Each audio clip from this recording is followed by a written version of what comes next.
నమస్కారం. మనం రోజూ తినే ఆహారానికి, మనండి రోగాల బారి నుంచి కాపాడే ఇమ్యూన్ సిస్టమ్కి మధ్య ఓ సీక్రెట్ కనెక్షన్ ఉందని ఎప్పుడైనా ఆలోచించారా? అసలా బంధమేంటి? ఆహారంలో దాగున్న ఆ అద్భుతాలేంటో పదండి ఈరోజు వివరంగా తెలుసుకుందాం. ఒక్క క్షణం ఆలోచించండి. మన పళ్ళెంలో ఉండే రకరకాల రంగులు మన ఇమ్యూన్ సిస్టంతో మాట్లాడే ఒక సీక్రెట్ కోడ్ లాంటివైతే ఎలా ఉంటుంది? చాలా ఆసక్తికరంగా ఉంది కదా.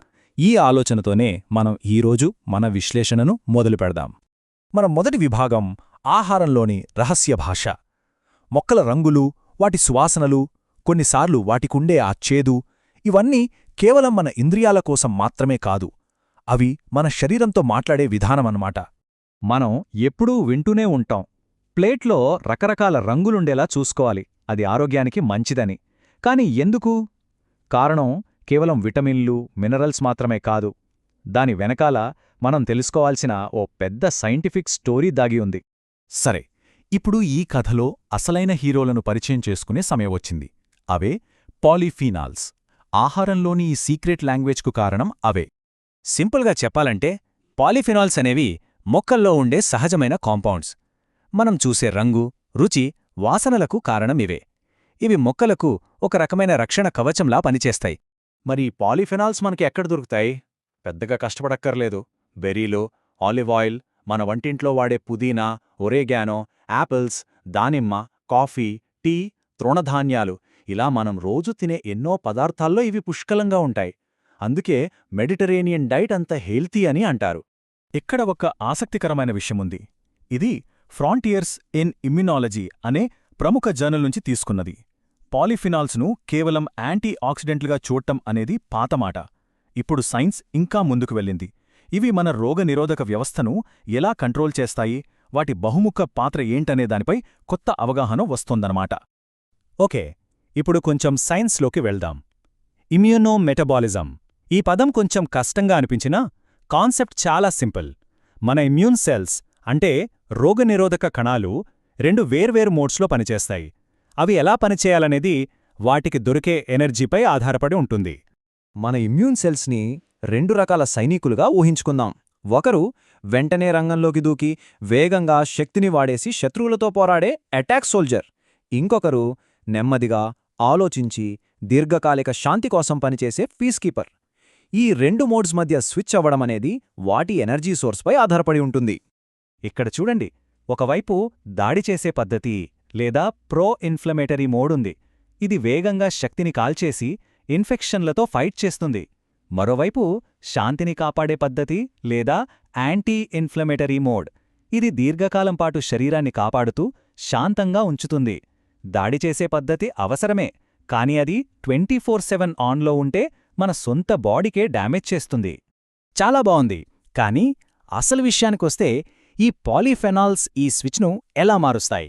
మన ఇమ్యూన్ సెల్స్ ఏ మోడ్లోకి వెళ్లాలో చెప్పే మాస్టర్ కంట్రోలర్స్లా అవి ఎలా పనిచేస్తాయో ఇప్పుడు చూద్దాం. ఇది చాలా ముఖ్యమైన పాయింట్. పాలీఫినాల్స్ కేవలం ఫైటర్స్ కాదు, అవి స్ట్రాటజిస్ట్స్. అంటే అవి డైరెక్ట్గా యాంటీఆక్సిడెంట్స్గా పోరాడటమే కాకుండా మన ఇమ్యూన్ సెల్స్తో మాట్లాడతాయి. వాటిని అటాక్ మోడ్ నుంచి పీస్కీపర్ మోడ్కి మారమని ఒప్పిస్తాయి. పాలీఫినాల్స్ ప్రధానంగా 4 రకాలుగా పనిచేస్తాయన్నమాట. 1.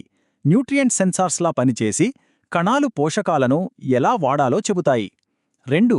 మన బాడీ ఎనర్జీ మీటర్ అయిన ఏఎంపీకేని యాక్టివేట్ చేసి కణాలను శాంతింపజేస్తాయి. 3. అనవసరంగా ఇన్ఫ్లమేషన్ అలారం మోగకుండా ఆపుతాయి.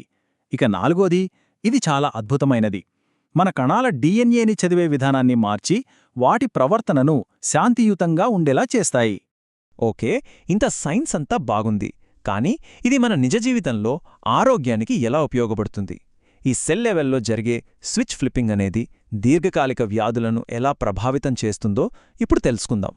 మనకు వచ్చే ఎన్నో దీర్ఘకాలిక వ్యాధులకు అసలు మూలం క్రానిక్ ఇన్ఫ్లమేషన్. అంటే మన ఇమ్యూన్ సిస్టమ్ నిరంతరం అటాక్ మోడ్లోనే స్టక్ అయిపోవడం.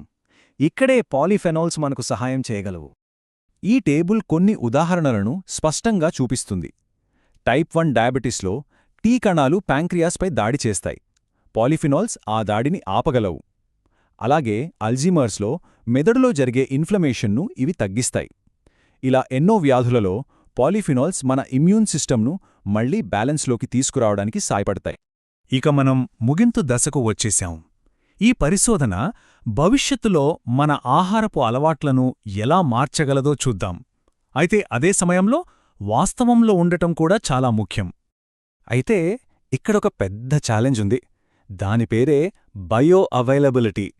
సింపుల్గా చెప్పాలంటే మనం పాలీఫెనాల్స్ ఉన్న ఆహారం ఎంత తిన్నా అందులో చాలా కొద్ది భాగం మాత్రమే మన బాడీలోకి వెళ్తుంది. ఎంత తక్కువంటే మనం తిన్న దాంట్లో కేవలం 5-10% మాత్రమే. ఇది పెద్ద అడ్డంకే. దీన్నెలా అధిగమించాలా అని ప్రస్తుతం చాలా రీసెర్చ్ జరుగుతోంది. కాబట్టి మనము గుర్తుంచుకోవాల్సిన అసలైన విషయం ఏంటంటే ఏదో ఒక రోజు ఒక సూపర్ ఫుడ్ తినడం ముఖ్యం కాదు. ఈ శక్తివంతమైన కాంపౌండ్స్ని మన శరీరానికి రోజూ నిరంతరం అందించే ఒక మంచి డైట్ ప్యాటర్న్ను పాటించడం, అదే అసలైన శక్తి. చివలిగా ఈ విశ్లేషణను ఒక ఆలోచింపజేసే ప్రశ్నతో ముగిద్దాం.